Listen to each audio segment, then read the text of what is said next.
So, para sa mga morena girlies dyan, like me, na naghahanap ng lip tint, eto na yun guys, from Bare and Bliss. So, lip tint siya guys, and matte siya.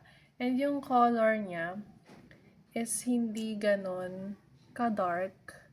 Ayan, sana nagpo-focus. So, yung kulay niya is tamang-tama lang talaga. Hindi siya too dark, hindi rin siya too light. So, para sa mga Morena girlies dyan na naghahanap ng lip tint, ito na yon. And fave ko talaga siya. And nakakadalawa na ako nito. So, i-try natin siya guys. Ayan, tignan natin kung maganda ba talaga. Charing! Siyempre maganda to. Try natin. Meron akong mirror dito. Dahil hindi ko makita. Siyempre, konti lang. Pag everyday use or pang office lang, konti lang yung ilalagay natin. Pat-pat niya lang siya dyan.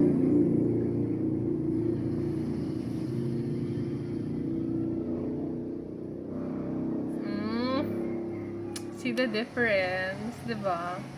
So, para sa mga naghahanap dyan ng pang everyday use, eto na yun guys. Favorite ko talaga to.